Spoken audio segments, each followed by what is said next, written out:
Good afternoon, everyone, and thank you for joining us. I am Dr. Lawrence Smith, Executive Vice President and Physician-in-Chief at Northwell Health and Dean of the Donald and Barbara Zucker School of Medicine at Hofstra Northwell. I also chair the Roundtable on Health Literacy at the National Academies of Sciences, Engineering, and Medicine. I welcome you to today's workshop, The Role of Critical Health Literacy in Addressing the Social Determinants of Health. This workshop will explore the concept of critical health literacy, what critical health literacy can look like in action, and how it may be used in research evaluation. This webinar is hosted by the Roundtable on Health Literacy. The Roundtable is a convening body comprised of health literacy experts from academia, healthcare, pharma, community-based organizations, and other fields. The Roundtable holds public meetings to share promising and best practices and cutting-edge research in health literacy around a specific topic. We have 3 panelists joining us today. Each speaker will present, and a moderator will ask a few questions. After the last speaker's presentation and questions, we will open up for a broader moderated discussion with all of the panelists, including questions submitted by the audience when they registered. Please note that you can still submit questions through the Q&A function at the bottom of your Zoom screen, and we will do our best to address them. Before we begin, I would like to remind everyone that this webinar is being recorded, and it will be archived at the Roundtable website, nationalacademies.org/healthliteracyRT. I would now like to introduce the first moderator of this webinar. We are very fortunate to have Dr. Olayinka Shiyambola moderate the first presentation. Dr. Shiyambola is an associate professor in the Social and Administrative Sciences Division in the School of Pharmacy at the University of Wisconsin-Madison. She teaches on the psychosocial aspects of medication use and the role of the pharmacist in the public health system. Dr. Shiyambola's research program examines patient perceptions in medication use and advances the use of patient-centered interdisciplinary approaches to improve medication adherence, health literacy, and the elimination of health disparities. She has over 10 years of experience in developing and implementing tailored medication use interventions for underserved populations. Her work has been recognized at national and international scientific conferences and published in several academic journals, including PLOS One, BMJ Open, Current Medical Research and Opinion, and Patient Education and Counseling. She is the author of over 50 publications and over 100 scientific presentations, including invited presentations, symposiums, and seminars. I will now turn the conversation over to Dr. Shiyambola to moderate the first presentation.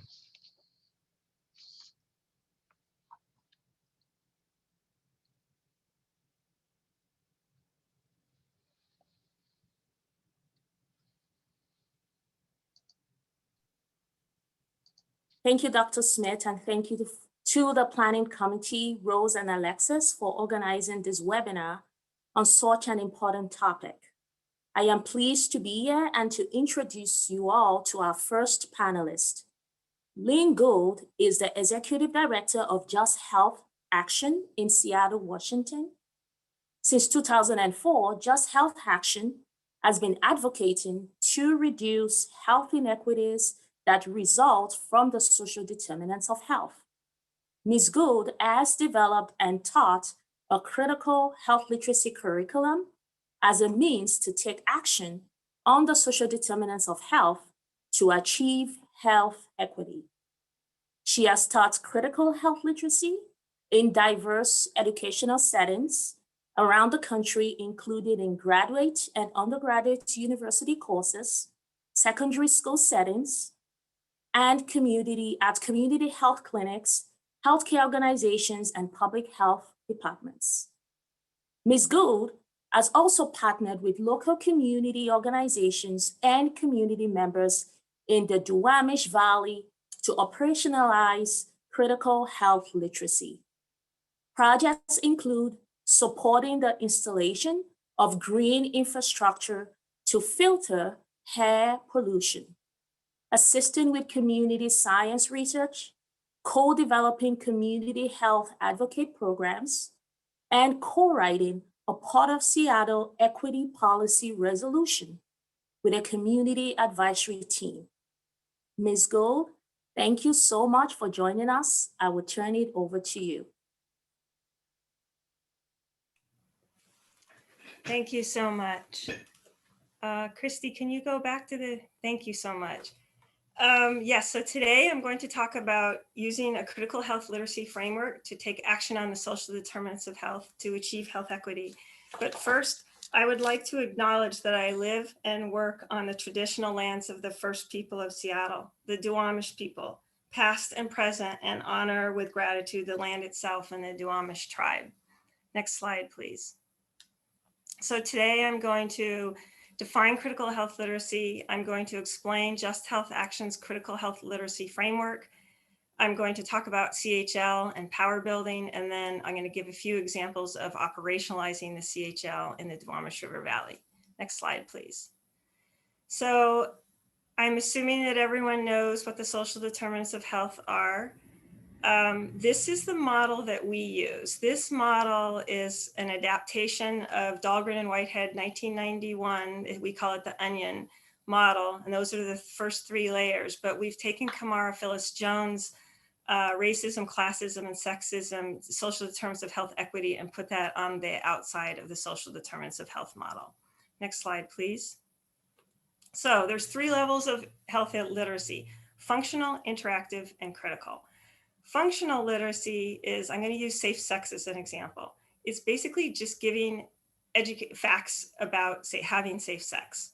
Interactive health literacy is when people learn how to communicate about having safe sex and interact and problem solve and independently make a decision about it themselves.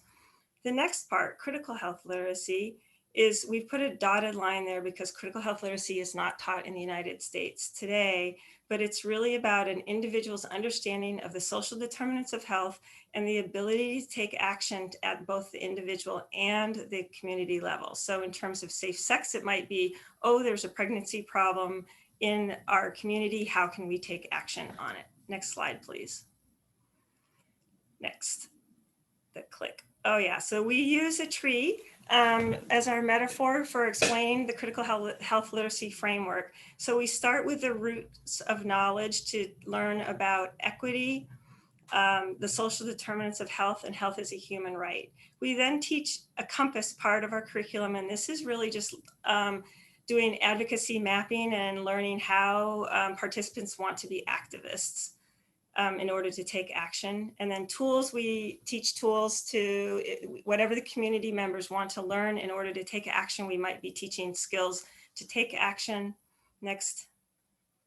And then we have the seed, the bird flying away with the seed to take action and grow in the community. Next slide, please.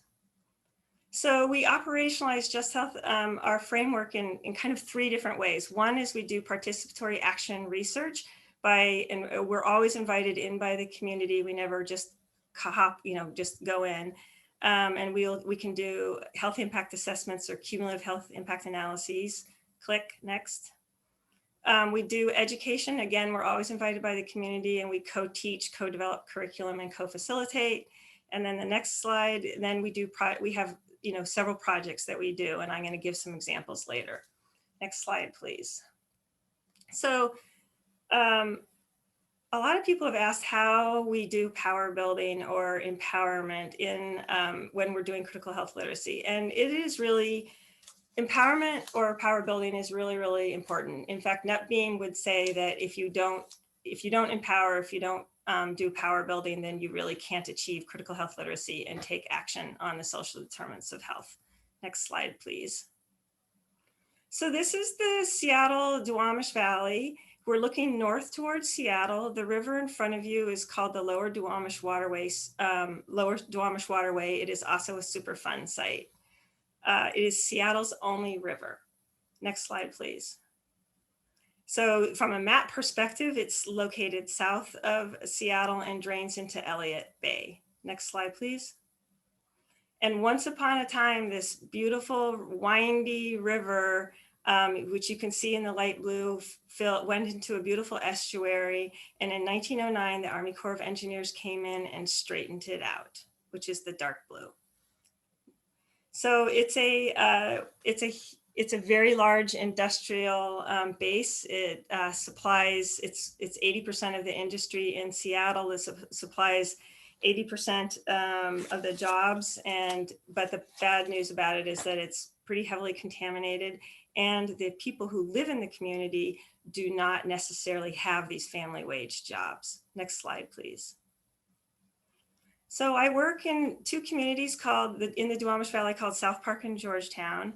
And probably my most substantial partner is the Duwamish River Cleanup Coalition. They are a nonprofit organization that is a coalition of 10 other nonprofits. Next slide, please. So Georgetown and South Park have health disparities. For example, they have a life expectancy that's 13. Can you just go click, please? They have a life expectancy that's 13 years different between fancier parts of Seattle, and they have a heart disease death rate that is more than twice other fancier parts of Seattle. Next slide, please. But they have assets too. They have beautiful people. They're an incredibly resilient area. They have a farm. They have a community health center. They have a community center. So they have lots of assets, which is what we work on to build health equity. Next slide, please. So I'm going to go back to the power building model in a little bit more detail to explain how we do power work. And so with the critical health literacy, just think back about the metaphorical tree about knowledge, compass, and reflection. And so again, we teach the social determinants of health. We do root cause exercises, storytelling, and compass and reflection. We do power analyses and advocacy mapping. In skill building, again, we teach whatever the community wants in order to do capacity building. Next, click. Okay, but in terms of power building, the purpose is to tackle inequitable distributions of power, to improve daily living conditions, to create healthy public policy, and to conduct community action for health. Next slide, please. And so here are some examples, community actions. We do CDPR, what the community calls it community science. We do policy resolutions, we install green infrastructure, we develop culturally relevant materials, et cetera, all to get to health equity. Next slide, please.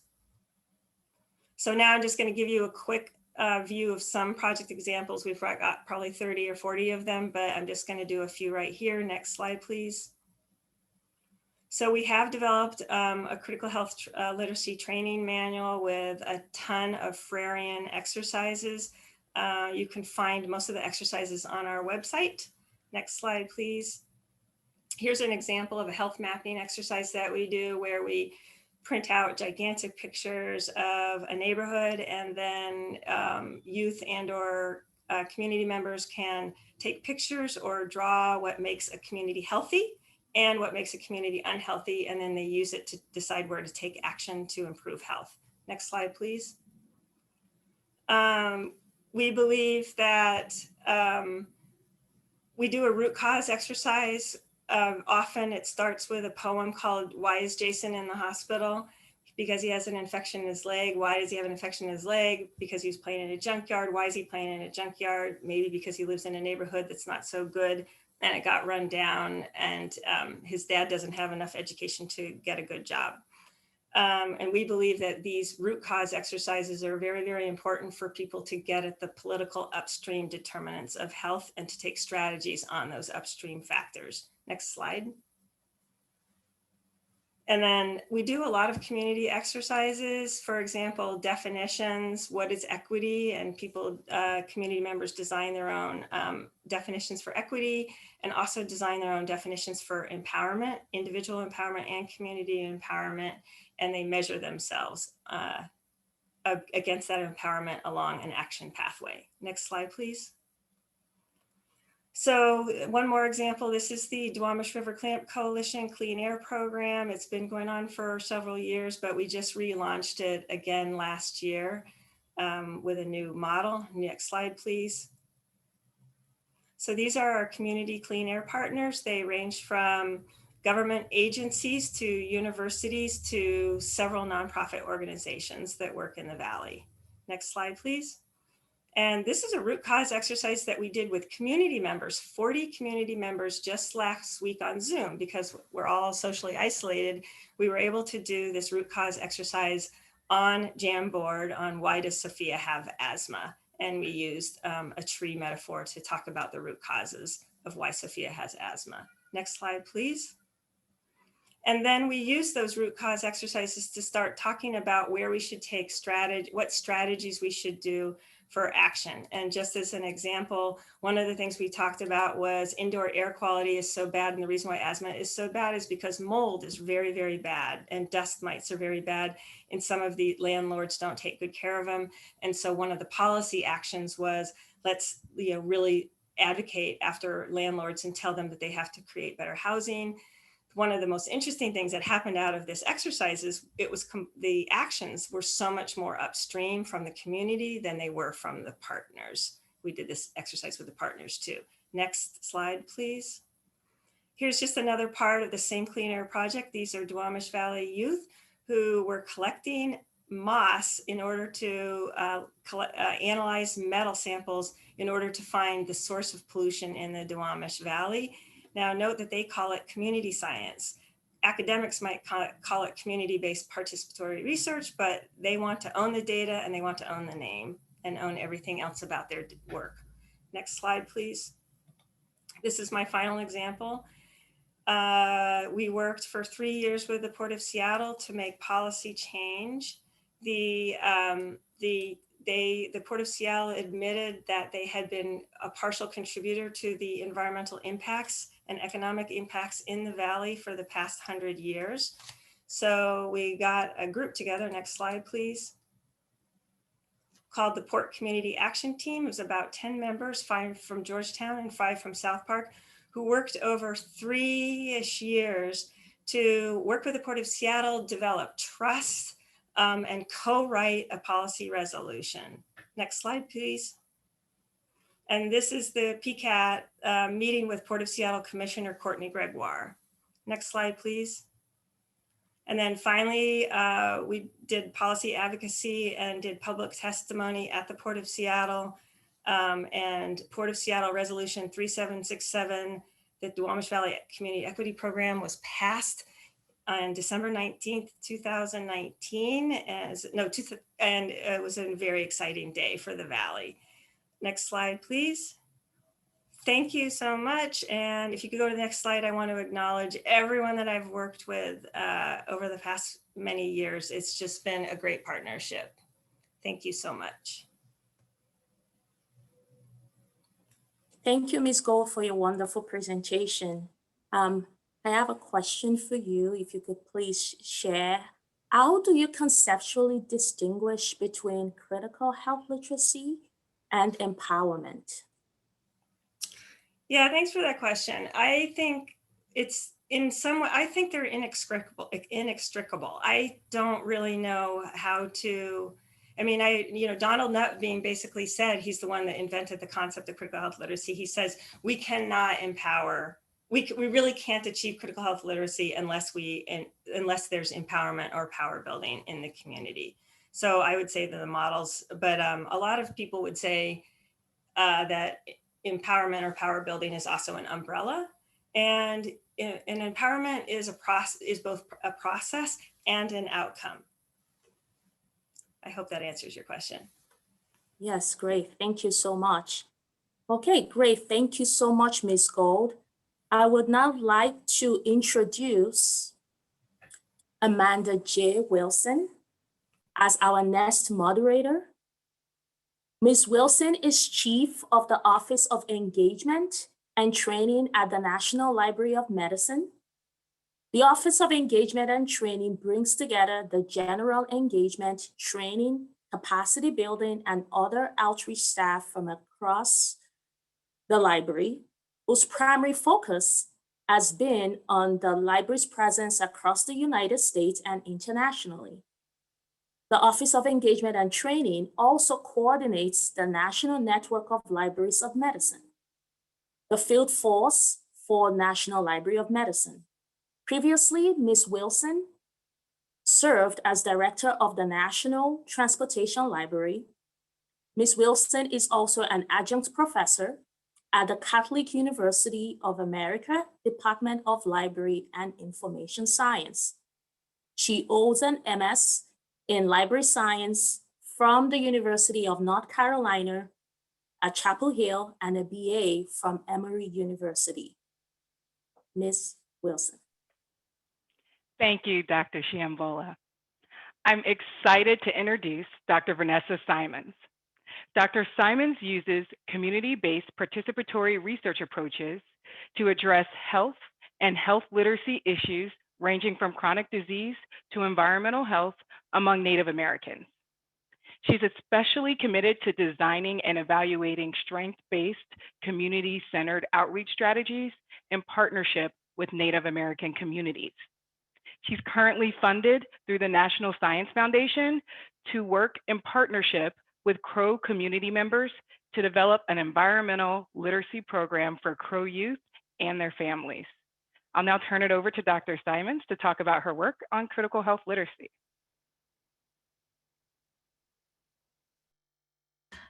Thank you, Ms. Wilson. I appreciate that warm welcome. And I'm also very happy to be here today and to be with these distinguished panelists to talk about my own work or my work that I do in partnership with the Crow community or the Apsalica community. And my goal today is to talk to you about how we've used this concept of critical health literacy in our research and how it's guided the development, implementation, and evaluation of our efforts. Next slide. So the community I work with is an Indigenous community in Montana. It's a rural community. And like many other rural low-income communities, faces a triple threat of higher risk for exposure to potential chemicals or pathogens and lack of access to resources to address and mitigate those issues.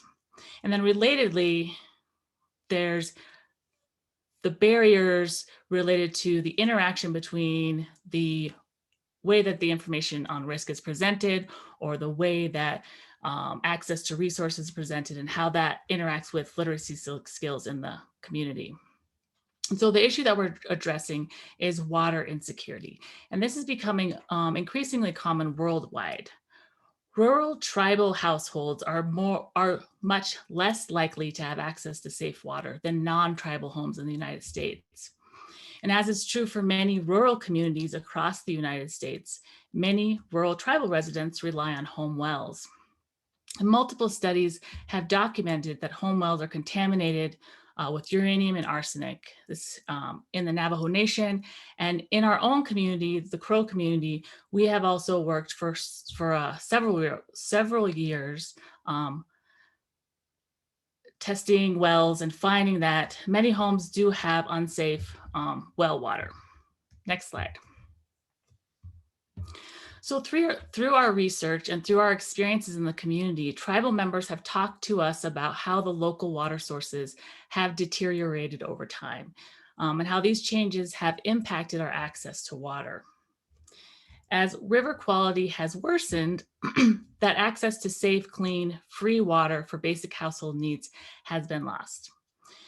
Water insecurity is distressing for any community, but there's some added dimensions that the Apsalica or the Crow people face. And this includes, first and foremost, that deeper spiritual connection and relationship that we have to water that's embedded within Apsalica or Crow Indian people's cultural practices. Secondly, as I mentioned, water insecurity in Native communities and in this community is impacted by lack of financial resources or inadequate community capacity to address them. And then finally, when you're in tribal lands, you also have to deal with complex tribal jurisdictional issues that make mitigating contamination difficult. Next slide.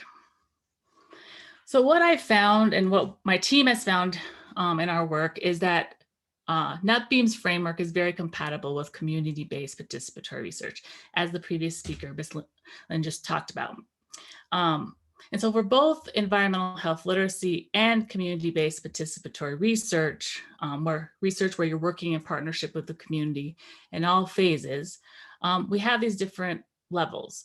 So the first level, functional literacy. So in order to make information clear for people, it's helpful to design it in partnership to make sure we understand and we're using community language, everyday language instead of jargon. Also important there is when we think about working in Indigenous communities, there's the cultural aspect. So water is very important to Absaliga people. And so telling them not to drink out of the river, while they know the risks and they may not do it every day, but maybe part of a ceremony, it is important for them to do that. So making sure that we understand that as a researcher coming in when we're trying to provide information about risk. The next level, acting on information. So both CBPR and environmental health literacy, we're working to act on information and ultimately to work together to make community level change. Next slide.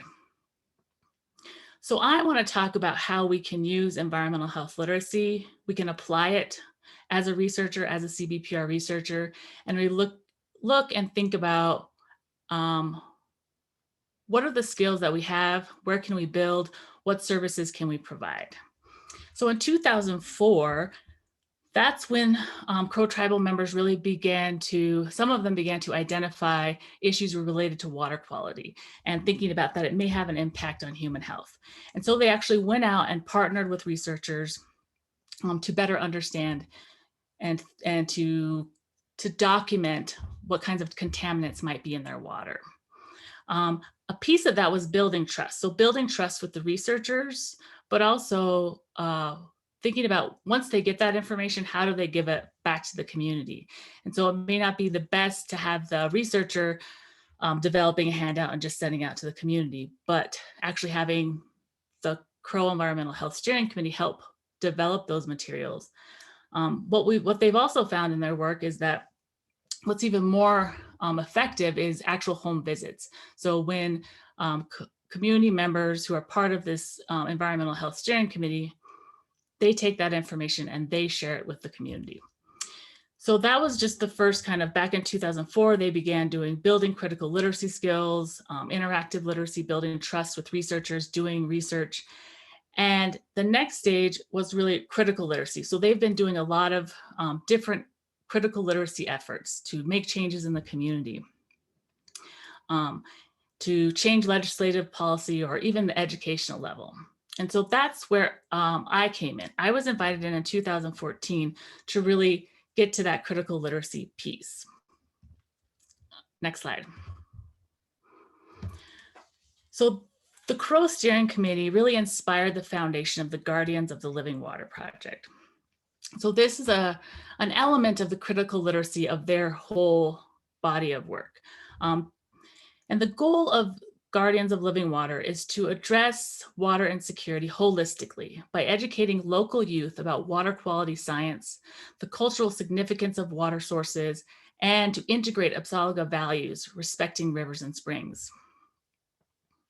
And so we brought in new partners, the Crow Agency Public School, Little Bighorn College, and we really started out with that goal that the community members had given us, was to inspire youth to be role models so that they may understand the science of water and share that in the community. And so what I'm going to talk about now is how we applied the environmental health literacy framework, critical literacy, to then developing this piece of developing youth as agents of change. Next slide. And so we kind of went through those same levels again, the functional, the interactive, and the critical. We had our end goal that the community had charged us with, helping to develop youth as agents of change. But we had to go back and think about, so what do they need to know to get to that point? And so we really started with the functional literacy and used already existing curriculum. In our beginning pre-pilot camps, we had all levels in there and we thought about all 3 levels, but the most robust piece was our functional literacy. And this example here shows the kids learning about E. coli and doing a role playing. Next slide. So it's always been emphasized by our community partners that we want to also integrate the history, the stories, the cultural importance of water. And so from the beginning, this has been part of our programs. This is a Crow elder and steering committee member sharing a story at a culturally significant site. The youth are learning the fundamentals of Absalaga science and Absalaga ways of knowing. Next slide.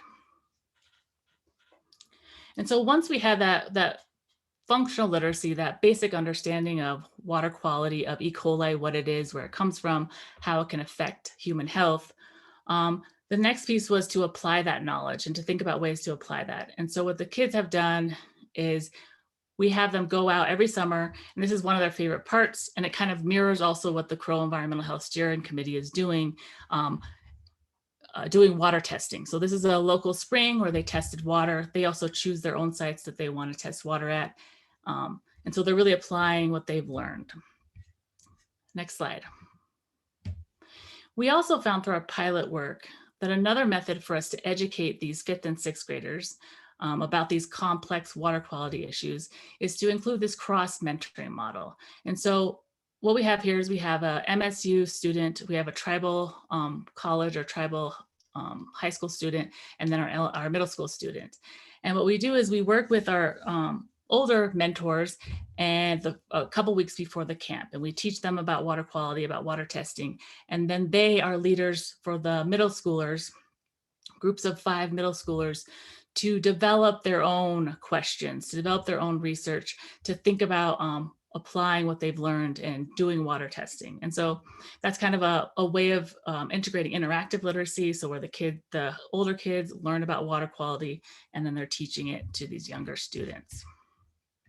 Next slide. So now we get to the critical literacy. And so this component has become more developed as we've run our camp continuously. This is also another component that has been a challenge for us. Water insecurity issues can feel overwhelming. And I kind of took on this charge to work with youth and to do this before really thinking about what is it that youth can do? How can they address these issues? What are the steps they can take? And so that's kind of when we had to go back and think about what do they need to learn. But over time, this has developed for us.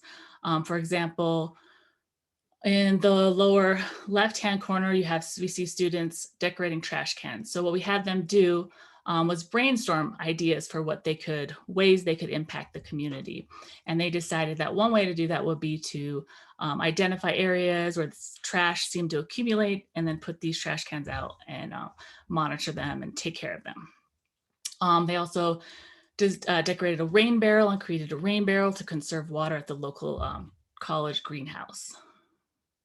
We've also had youth kind of adopting those sites and thinking of research questions about water testing and water quality, comparing different sites, looking at them over time, and thinking about how can we protect them. So that's the lower right-hand corner, is some of our students giving a presentation at one of the springs that they had adopted. We've also had students presenting at national meetings. And then the other slide is presenting their movie. So next slide, I want to show that. So you can go to the next slide. So this is a picture of our last in-person camp, which was not last summer, but the summer before. And this is where our children, the youth, had this idea that they wanted to develop a movie to educate about what they had been learning. And so we developed a documentary as well as a more funny video that talks about where the contamination comes from. So we brought in Indigenous filmmakers to guide us, and our youth actually won an award for their movie at an Indigenous Film Festival. Next slide. So the main goal of our project is to develop youth as agents of change. And over the course of the program, we've done surveys and interviews with participants, parents, and the larger community to evaluate changes. Children have talked about their increased environmental responsibility. They've discussed ideas they've had for actions they've taken and action they want to take. This picture shows photo voice, and this is another method that we've actually used to evaluate the impact of our project as well. And it was a way for them to share what they had learned. So these were past participants talking about what they had learned. as well as a way for them to share the information with the community. And then we also had them running booths where they talk to community members about, do you think this is an issue as well? Have you heard about our program? What are the next steps that we can take? Next slide. So for me, the ultimate goal that the community charged me with in this project was to develop these critical literacy skills, to develop youth as change agents. And so although Indigenous perspectives have laid the foundation for this project, we're really being more purposeful about using an Indigenous approach as we go forward. And so this is kind of a first step for us, this picture. It's still in progress, but we're working with community partners and our youth. We're going to work with our youth to think about telling the story of our projects. And so this picture is our logic model, or tells the story of how our project works and how the knowledge from Indigenous science and Western science is brought together through the youth and then out into the community. Next slide. So finally, lessons learned. So the first piece is really, these are complex issues. Environmental health issues, water insecurity is complex. And we may need to bring in science literacy, health literacy, and even legal literacy when we're dealing with these issues. But this complexity makes cross-collaboration especially important, especially community and academic partnerships. Scientists and academics can provide guidance on what and how to research to inform addressing the problem, and they can also benefit from community partners, helping researchers make their research more impactful and more effective. With this complex issue like water insecurity and wanting to work with youth, we did struggle with determining the types of action that youth can take, and making sure that we're not just directing them, that they feel more like they're in charge of it. And so that's something that has evolved over time and that we're learning how to do better. And then finally, that integration of Indigenous and Western science. So when we're working on this issue in this community, we just have to think about the uniqueness of addressing this environmental issue when we're and bringing in those cultural impacts and making sure we are aware of them. So CBPR, community-based participatory research, can be very beneficial in addressing social determinants of health, because we have to think about change beyond the individual level, and that really requires attention to critical literacy. Next slide. So these are my project partners. I just want to make sure I acknowledge them. Many people at Crow and many other MSU students have been involved in our project. Next slide. We have been funded by the Center for American Indian and Rural Health Equity through the NIH, and we're currently funded through NSF, but this is just our views. And then finally, references. I just have some references that this work builds upon. Thank you. Thank you for sharing your work with us, Dr. Simons. First off, someone in the chat has asked whether or not the video that the youth created would be available. So I just wanted to throw that out to you in case it is, and we can share that. And let's see. So I saw another question in the chat too that talked a little bit about trust, and you've mentioned that as well as Dr. Gold. Can you talk about some of the approaches you took to build and maintain trust amongst all the partners on your project? Yes. So this project, I think time is a big deal. They had already been working since 2004 and very committed to this project. And so I actually am related to some people on the project, but I was brought in by another academic researcher. And I think really it was about kind of talking straightforward about, we don't want to just look like, even though I thought of myself as a tribal member, community member, sort of, even though I grew up in Bozeman, I was representing the university, and they told that to me. They said, we don't want MSU, just to be about MSU, right? This has to be more of an authentic partnership. And so that was something interesting for me to realize that I'm coming in with that background as well. I think that because I am Crow and because my family is there, that helps me build that trust, but I also had to realize I represent MSU as well. I think just showing up and just doing what we said we could do. I mean, one of the other examples is we kind of talked with the principal at the very beginning, kind of getting this project together. And all of a sudden he had money to run the camp, and we weren't exactly ready to go, but we were going to show up and do our best. And that's why we focus mostly on, functional literacy in this existing curriculum. Thank you so much for that response and for your presentation. Now I'd like to introduce Jim Dowse, who will moderate the next presentation. Jim Dowse is a health policy analyst in the Office of Health Equity at the Health Resources and Services Administration. In this capacity, Mr. Dowse serves as advisor and coordinator for the special needs of Asian American, Native Hawaiian, and other Pacific Islander populations, as well as lesbian, gay, bisexual, and transgender populations. His portfolio includes developing resources and organizational capacity for cultural competence, language access, and health literacy. Mr. Dowse has over 20 years experience in health policy, health communication, cultural competence, language access, and community-based organization development. Previously, he was executive director for the National Council on Interpreting in Healthcare. Mr. Dowse is also an adjunct professor in Asian American Studies at the University of Maryland at College Park. I'll now hand things over to Mr. Dowse. Thank you, Ms. Wilson. So as a person who works for HRSA, the organization that funds Ryan White Care Act services, and who also works in the Office of Health Equity, it's my great pleasure to introduce to you Gabriel Maldonado as our final panelist. He is the founder and CEO of True Evolution, an organization that fights for health equity and racial justice to advance the quality of life and human dignity for LGBTQ people. He's introduced new community services like comprehensive HIV prevention and care services, a mental health clinic, and emergency supportive housing. Mr. Maldonado believes that the needs and priorities of marginalized populations should be heard in every room and at every table impacting those communities. He's passionately driven by his past experiences, witnessing the devastation of poor urban communities. He's been raised in the city of Compton, and he watched not only his health, but the health of his family and neighborhood be negatively impacted by the corrosive effects of refineries, smog, logistics, and chemical facilities. Now, as a person living with HIV, Mr. Maldonado is firmly rooted in advancing the quality of life and human dignity of people of color in the LGBTQ experience. So, Mr. Maldonado. Well, good afternoon, everyone.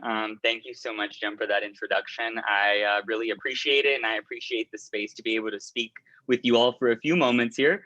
So my presentation is called Leading with Resiliency. And as Jem mentioned in my introduction, you heard a little different things about me from my work in HIV, you heard LGBT, but you also heard about my experiences living in Compton and looking at the industrialization of urban communities and how that has impacted a lot of Black and Brown communities all across the country, particularly those of us that are in urban settings. And I think for me, the ultimate, kind of point of the story, has been that, as a community organizer, as someone who began in advocacy and activism, a great deal of my framework around public health is rooted in looking at health disparities and inequities and social determinants of health broadly. And as a person living with HIV, I find one of the most unaddressed and sort of nuanced and complicated social determinants is stigma. And stigma is a very large subject that can, go into very different corners of discrimination. But I hope in this conversation, we could look at, small bites of how stigma shows up within individual clients and how we can use critical health literacy as a tool to be able to address stigma in community settings. So next slide, please. So just to kind of frame when I mean stigma, I'm broadly referring to stereotypes, attitudes, and prejudices, and how those then manifest and show up into stigmatizing experiences, stigmatizing systems or assumptions that impact clients. Next slide. Okay, so stereotypes, these are attitudes that are often generally assumed. I think about stereotypes often as starting off as comical or as humorous. We only believe that they are partially true. These are often things that those of us from the communities that are stereotyped, we often, emphasize or use as internal humor within our own cultures to talk about one another and ourselves, and to sort of bring humor to sometimes the messiness or the disparities or the uncomfortable parts of our culture, or sometimes the wonderful, funny, humorous things about our culture as well.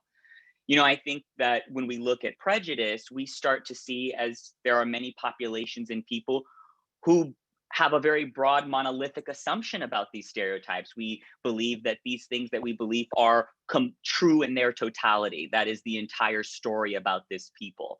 You know, we may confirm those beliefs, and those beliefs may then show up in other ways inside of our organizations or inside of our behavior or in how we treat people. And that moves into discrimination. And you know, this definition that I had used looked at the actions that are taken based on stereotypes, assumptions, and prejudices. And what I added on to that when we look at discrimination is this idea of leadership and power.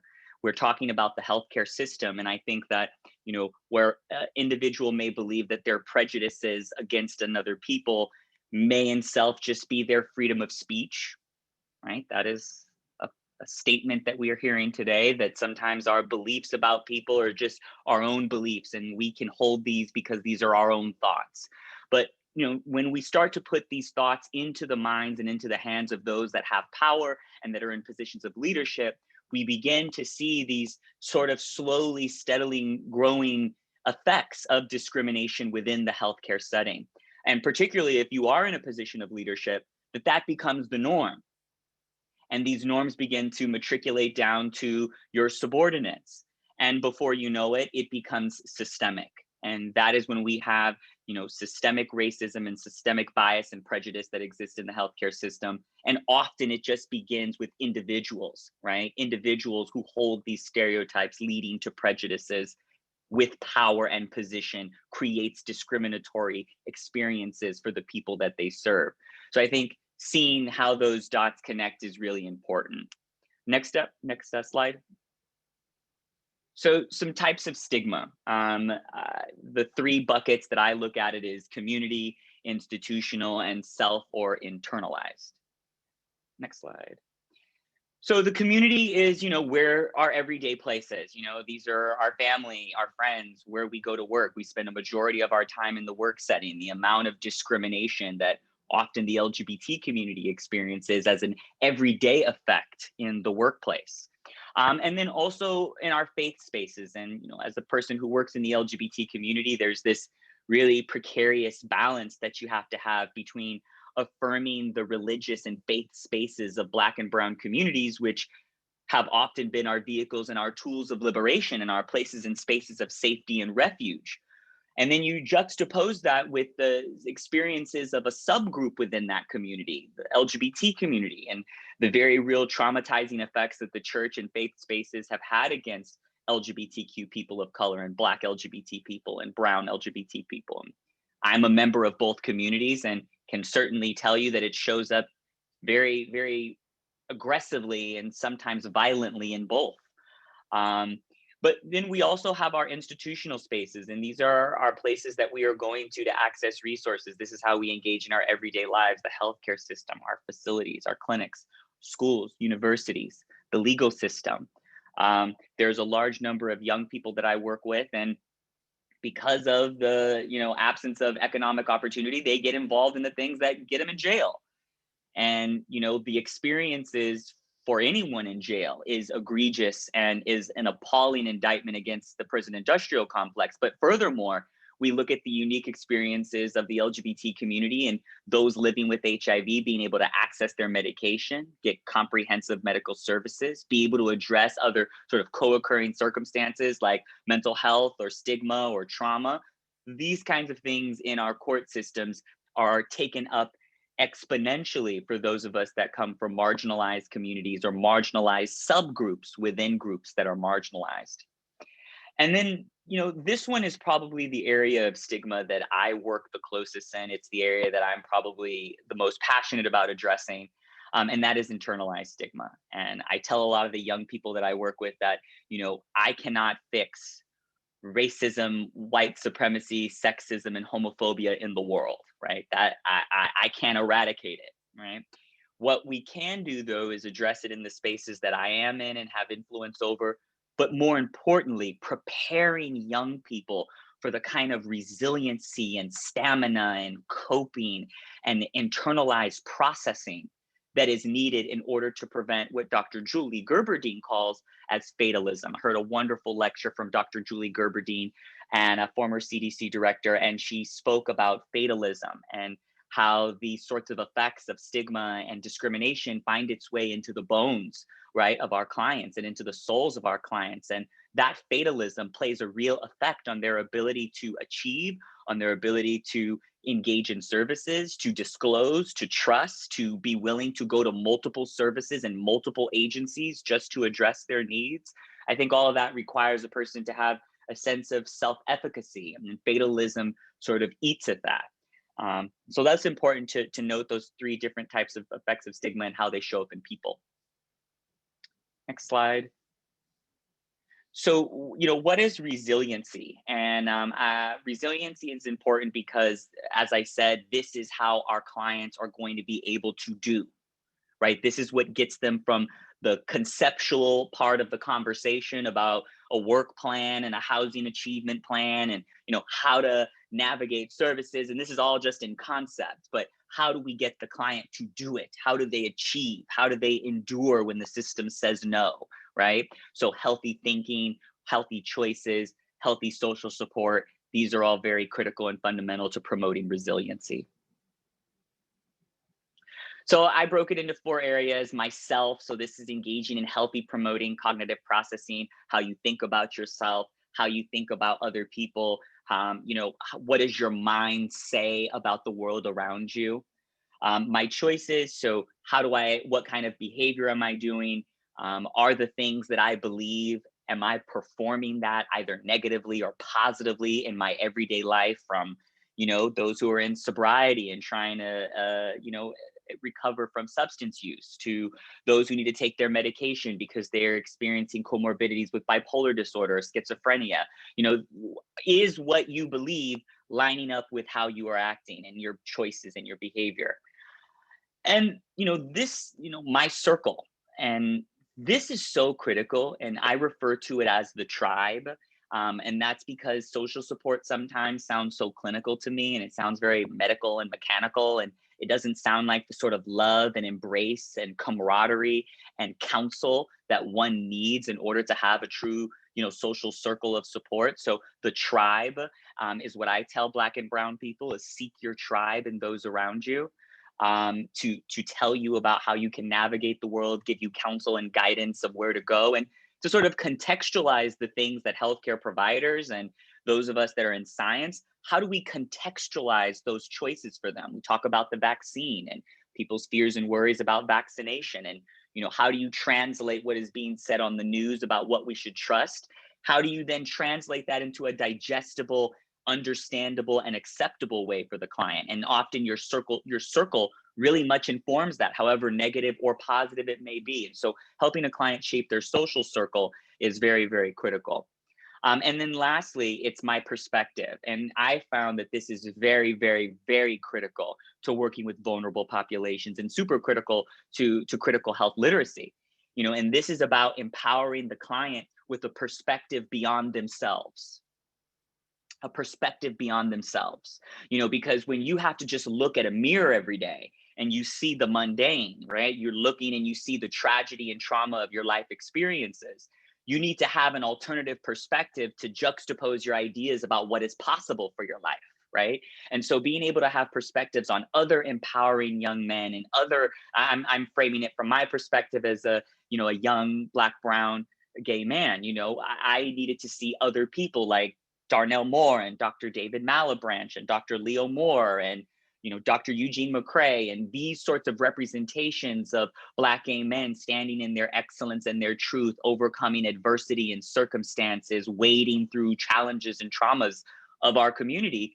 To see that in action, to see that in representation, is indeed a form of liberation for me, and it repels the stigma that may be inside of me about myself. So your perspective and the perspective you shape for your clients of beyond themselves is very critical.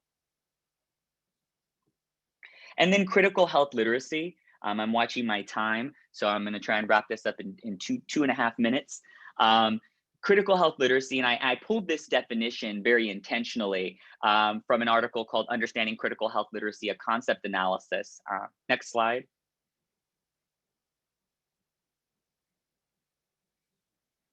So I chose this definition specifically because it had very key words that I like to call practical implementation. You know, often we have these conversations and they're very academic and theoretical and conceptual, and you know, they're rooted in tangible words. But when you're talking to myself, or you're talking to a service provider, or you're talking to another community-based organization, making that bridge between these concrete words that are being said and tangible solutions to be implemented, you know, that is a bridge that sometimes these amazing new innovations and theories around how we should be addressing, you know, critical health literacy, social determinants of health, trauma-informed care, you know, often it is a challenge. I can tell you it's a challenge as a community org. How do you translate that into services? How does that then show up in measurable ways in programs? And so I put this definition up here. I loved the word effective, right? Not just an interaction, but an effective interaction, not just a use of health services, but an effective use of health services, focusing on inequalities, focusing on health outcomes, not just output, but the outcome of the client. So I love this definition here. And I specifically loved its reference to political action. I think it's so relevant to the times that we are in, that social determinants of health, including social political determinants of health, are as much as critical as housing, mental health, substance use these days, right? They inform one another. Next slide. So I have 7 recommendations, and I'm going to go through them very quickly. And these are my recommendations, just to practical, easy things to just implement around critical health literacy, and specifically the method in which you deliver that literacy.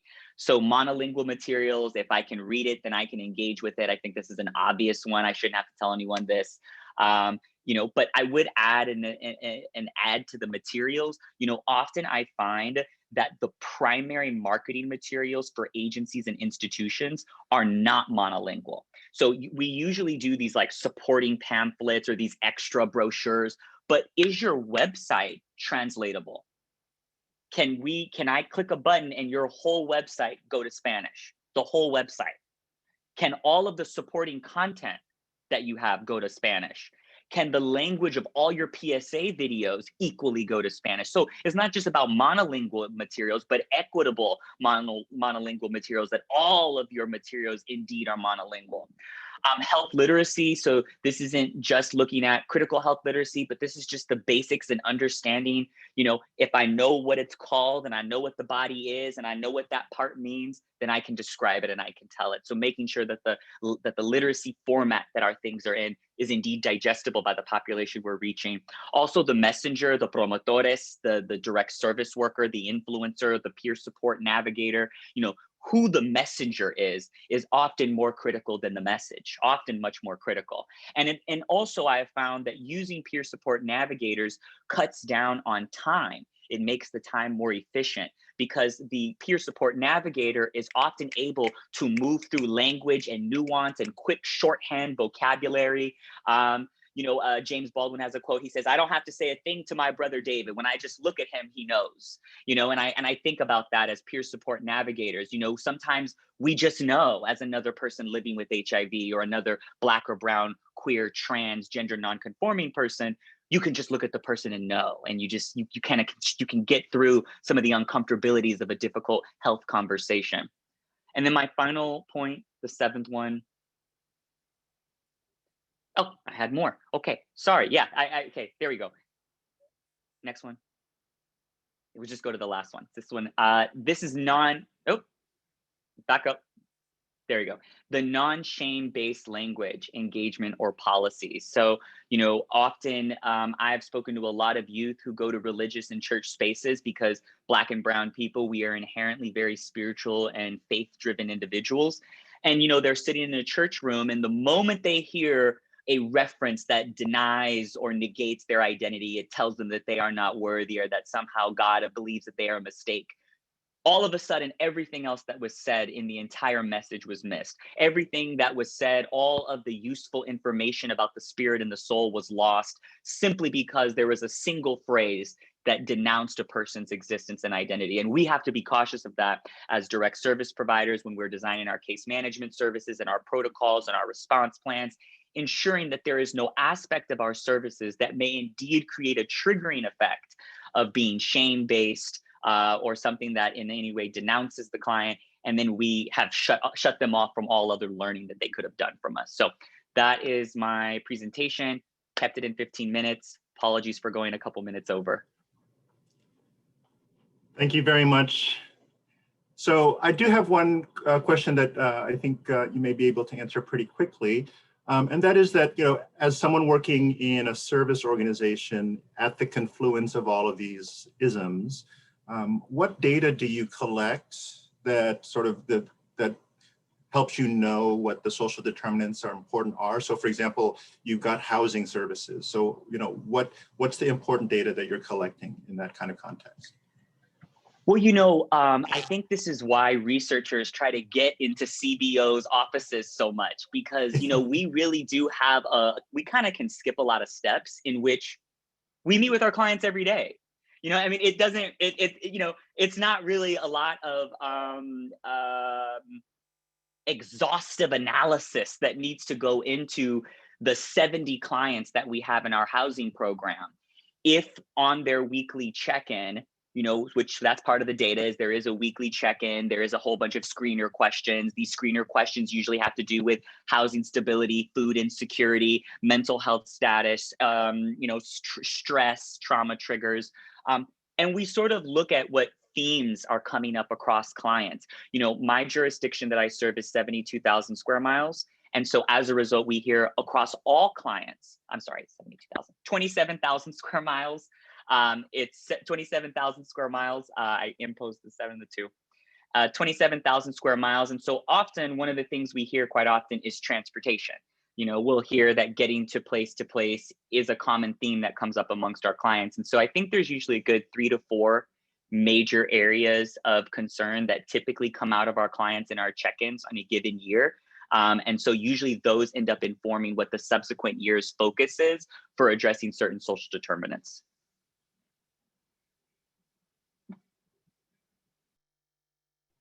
So thank you very much for that. So we've had some great presentations. So I think I will turn it now over to Dr. Shimbola for our panel.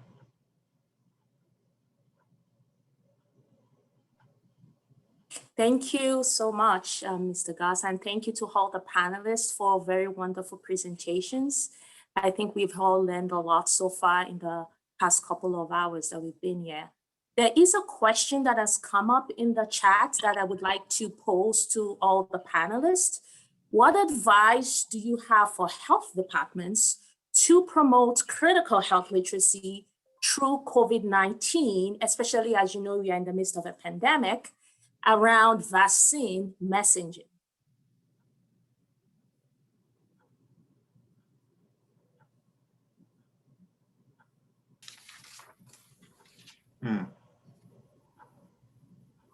Empower and build your community-based organization infrastructure. It's what our county did, and I'm grateful for it. And I think it was the right move. And I just say an applause to our county for building up the nonprofit infrastructure. And that is what they did. They invested in CBOs. I think that's the same thing even when we're thinking about the Crow Reservation or other tribal communities. It's been the nonprofits that have been really the ones that are stepping up and getting food out to people, getting masks out to people. And I think Facebook also has been a way that people are getting a lot of information out and bonding together and getting through this horrible time.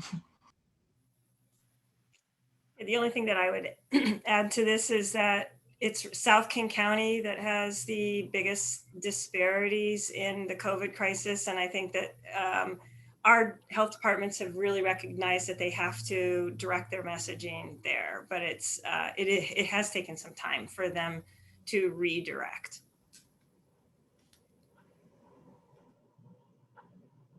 Thank you. So good afternoon. Thank you all again for your presentations. My question is about the theme of working with youth that I heard in all three presentations. And I wonder if you each can talk about whether you think that youth are a great way into critical health literacy and projects, or are there certain populations that are more open and amenable to critical health literacy, like youth, than others? So I'll start. So actually, this idea came from my community partners. They were the ones that were really adamant that, and I hadn't worked with youth before, but they were adamant that the way they'd done all this research, they knew about, these contaminants in their community, and they were thinking about the best way to reach the community and to make change, and also to like build that spark when they're young, because a lot of the people on our team are elders and they want to make sure that this work keeps going forward. And so they wanted to have that next generation to kind of take over and keep going on with it. So I think that to me, it has been a very fruitful way of promoting health literacy, critical health literacy in the community. I had something else to say, but then it just popped out. So maybe I'll think of it.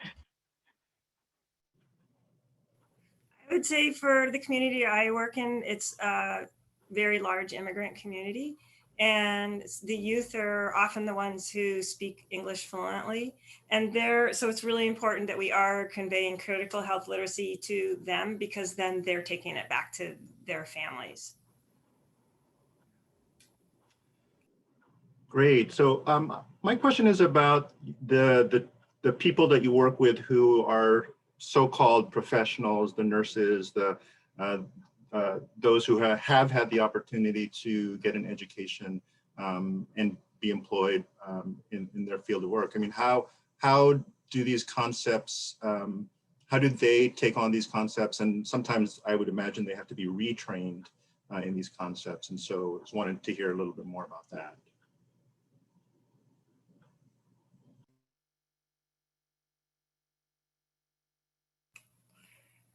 I can just say that I have been teaching some of these concepts at a medical school, to health departments. Nurses are actually in my opinion, some of the people who are most open to the social determinants of health and health equity. That's my personal experience. But I feel like my experiences at the medical school were a lot of resistance against this, and responses were, "Oh, that's for social workers." They really pushed back against doing critical health literacy. I'm not saying that that's the case for all people, but I mean, if you get people who are working in community clinics, they are much more open to CHL. I would say that I'm very encouraged by some of the newer universities that are starting to trailblaze more of a community health, social determinants of health sort of approach. I'm in Riverside, so the UCR School of Medicine is a newer school of medicine. And I know that their entire entrance process, like I've heard from their dean, like the entire process for even getting into the school is very much framed around community health, addressing disparities, population health, social determinants, and like you have to have a very clear, evident passion and focus on that. Even a postgraduate commitment, if you want to receive certain subsidies and loan forgiveness, there's going to be a post commitment to working in community health in that region. So I'm encouraged by new universities that are taking that approach. Yeah, one question that I had, and this might be related to what Mr. Maldonado just mentioned about these new universities that are all tackling disparities and community action is, so what does the future of critical health literacy look like to you? If you could look into the future with a glass ball and say, this is the interventions that we should be focusing on in the future that address critical health literacy in the space of social determinants of health, what would you say?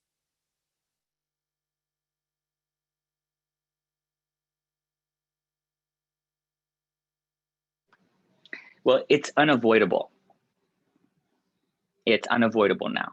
I think we're at the door, and that is because the healthcare system has been strained so significantly from COVID-19 as a result of our own inaction, that I think now we don't have any choice but to address housing. And these housing projects, we clearly need to address mental health, because people are finding that the mental health disparities are really becoming visible and poignant by this intensified congregated housing that's being done through these various housing projects as a result of COVID-19. So now it's like one determinant before the other is starting to lay down as a significant priority, particularly if we want to do vaccination in this country. So I only think that it's unavoidable. And I think that any department, organization, or institution that would like to avoid it will see that reflected in their health outcomes.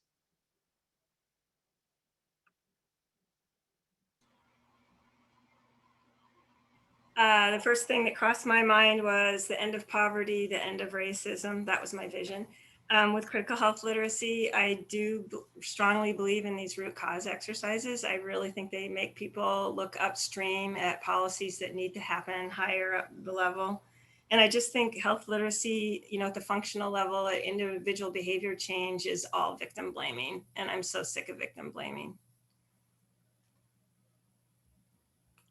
Yeah, I would agree with what you guys have said. Thinking from the level that I work on, research and working in communities, I also think that it is a place that we have to go. They're kind of my community partners. They want us to take action. They don't want people just coming in and measuring stuff and leaving.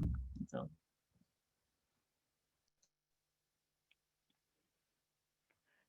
So continuing along this vein, I think there's a question specifically for you, Vanessa, but I think could apply to the rest of the panel, which is as you're working with researchers and scientists who are not familiar with community-based participatory approaches, what were the things that they had to learn to do to begin to adapt to engage? I think I'm fortunate that I'm working with people in the Crow community who have been experienced with research for a long period of time. And so they know how to do this. They know how to talk to researchers and say what they want and be clear about, this is the way that we work. A lot of times also how it works is we have advisory boards on each of our projects. And so when a researcher wants to come in, then they come in and talk to this group, and then we decide, is this an avenue that we want to go down? And also it's a lot of times it's these groups also asking, we want to study this, so what researcher can we find that can help us work on this? But I think it is, we've had, there have been people that have come in that have made missteps and that we find out it's just not working very well. But fortunately, I think that there is that trust already built with the people that are there, with the researchers that are already there. And so we can figure out ways to, decide, well, we're going to get out of this project. It's not really going to benefit us. It's not working. Let's try something else. So Gabrielle, you mentioned the importance of resiliency, which is, I think, very key on an individual level. And so there's a question related to that in the chat about, how do you navigate the important work of building that resilience without also reinforcing this narrative that the individual has the responsibility for this? Because, if we're talking about social determinants of health, then, we should also have some social or systemic approach. So I was wondering if you could comment about that. Yeah, I think it's a this and that, right? It's not it's a this and that, so we definitely, need to be reducing the amount of burden and expectation that is placed on clients. And that is the work that we need to do within the institution. I think when I made that statement, I was less speaking as a provider and as a practitioner. And I was thinking about the steps and process that it took to get out of Compton, endure the endurances that so many Black and Brown people coming out of the hood, and being able to navigate as a person living with HIV. And I think the reality that I maybe I can find a better way to bite this, right? But we have to deal with it. And that's what I say to young people living with HIV. I say, somehow, baby, you got to get that med. Even if all the world prevents you, even if every barrier in the world is created, even if the racist boogeyman himself shows up to prevent you getting your medication, you have to get it. You have to overcome. You have to push and fight through somehow. Now, that isn't a narrative I share with the provider as we're doing our work, right? That's separate. But this is the dogma that has to be built inside of a person's soul to be able to look in the mirror every morning and say, I gotta do it, I can do it. And so I think, those are sort of different approaches, and how I go about that with the client is experience by experience. So clients are not usually emotionally prepared to digest the whole host of tools of resiliency and mental health support you want to give them. But what you can do is provide them with the tools and a response agent in the moment that is happening. So if right now you had this issue where you relapsed on meth, then we're going to talk about today's relapse. We're not going to talk about yesterday or tomorrow we're going to talk about what happened right now in this isolated resiliency that you need to summon right now, this moment of resiliency. And so my encouragement would be moment by moment, experience by experience with the client, and don't shy the client away from finding it within them to push through no matter how hard it is, that you need to equip them with that. Great, awesome. And if any of the other panelists would like to comment?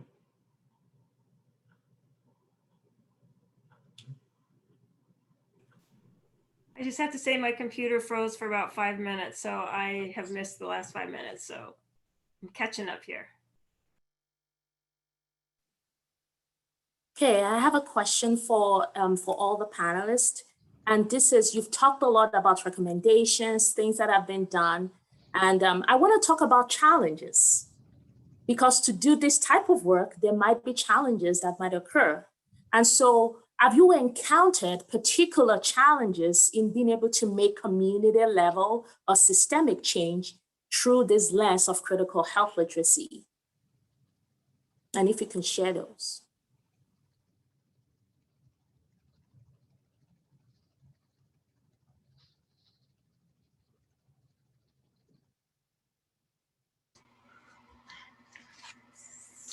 So I can start. So we definitely we have faced lots of challenges. I think that when we're thinking about with working with, like, as I was mentioning, like working with youth and trying to think about how do we facilitate them making systemic changes, right? And so in thinking about when we're talking about water insecurity in tribal communities, there's multiple levels of state jurisdiction, tribal jurisdiction. And so there's like we were kind of at a loss at the beginning of like, how do we even address this issue? And so it gets overwhelming. And so we kind of simplified it a bit to focus on, how can we educate people about this? How can we teach people about even like well testing? That's not regulated by the government, so people have to take it on themselves to test their own wells. And so making sure that we're providing some information about that. And maybe one piece that they've been doing, I haven't been a part of this as much, but in the tribal colleges, getting more courses related to water quality. There's plumbing courses so that it's hard to even get a plumber in these rural communities.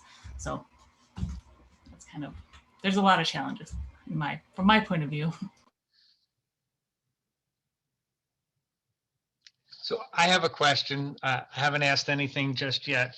I'd be very interested to know whether in these communities, along with trust, which clearly is the biggest barrier to effective interventions, how much do you see misinformation? Misinformation that's either intentionally spread or not intentionally spread. And how do you even identify the source of that misinformation and begin to work to trustingly correct it?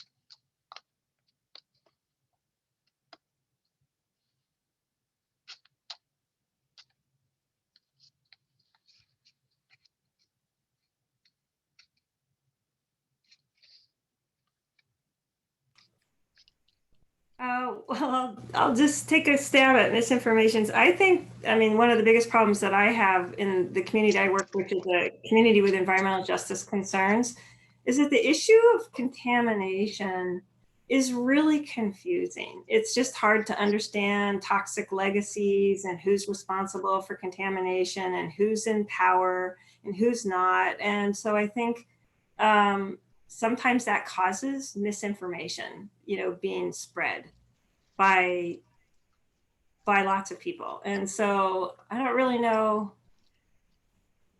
I mean, it goes back to trust. It goes back to building these partnerships and being able to, I mean, there was this one time where we were working with fishers, and we had the Department of Fish and Wildlife come in their full uniforms with their guns and everything come in, and it changed everything. I mean, the community health workers were hugging the law, the enforcement officers after a while, but there was a lot of misinformation before that about safe fishing, and what you could catch and what you couldn't catch at the Superfund site. This is Gabriel. Dr. Smith, I was going to say that I actually think there is a greater problem that I run into greater than misinformation, and that is the belief of misinformation. I think the unlearning, and I know Lynn's laughing because I mean, it's comical, but it's so true. Like, I spend more time trying to get clients and community to unlearn than to I can't even get to correct information. Like, I'm busy trying to say no, you're not going to be a zombie. No, it's not a live virus. No, I know. No, I know you believe that. I know you've heard that before. No, not every virus, not every vaccine is it's a lot of that. And I think the radical commitment to the belief of misinformation in the United States of America today is so profound. And I think, I don't know, I don't have an answer. I'm just proposing another problem, so forgive me. But the greater problem that I'm running into is helping clients unlearn that which they are committed to believing.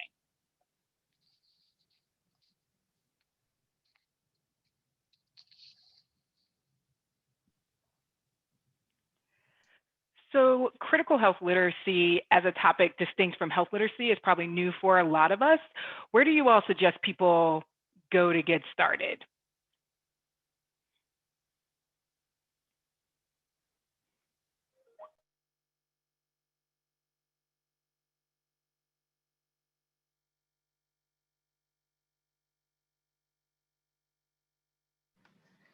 Social determinants of health is a buzzword if you haven't heard it already thrown a million times upside and down. So let's just start with social determinants of health, and I feel like we can get there, And honestly, because when I've been reading, I'm not even an academic expert in critical health literacy. I certainly wouldn't want to teach a course on it, But I would say that really, if you understand health literacy and you have a really fundamental understanding of social determinants of health, and you can find the bridge from the two. A lot of the language and papers and research that I've been reading is the bridge between basic health literacy and social determinants of health. So starting with the two might be helpful. And at the risk of tooting my own horn, we have written a paper on it. My colleague Liz Mogford and Andrew DeVote have written an article called Teaching Critical Health Literacy as a Means to Take Action. And we do have a website if you just go to Just Health Action, but to be brutally honest, it's out of date. But it will get you started.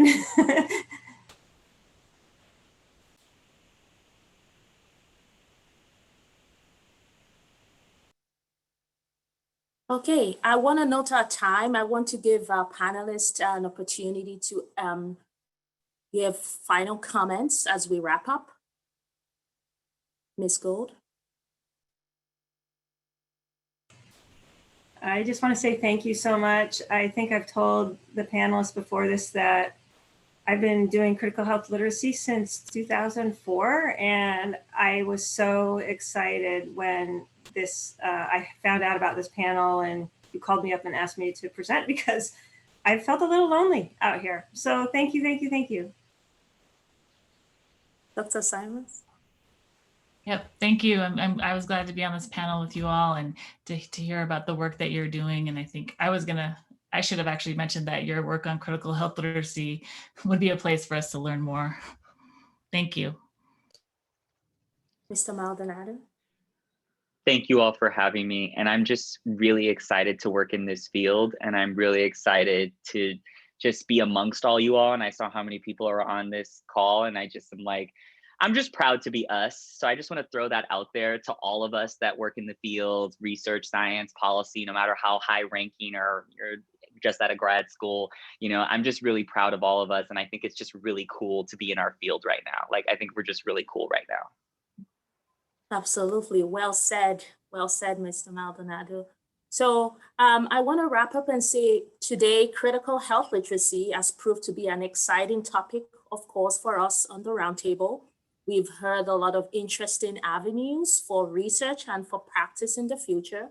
And I believe we are all looking forward to engaging more with the concept of critical health literacy and the role that it has when it comes to addressing the social determinants of health. And I will turn it over to Dr. Smith. Well, thank you again to our panelists, the moderators, and our audience for a wonderful discussion. Thanks also to the National Academy staff for facilitating this webinar. Please sign up for the Roundtable listserv for updates about future webinars and our workshops. Take care, everyone, and stay safe. Thank you.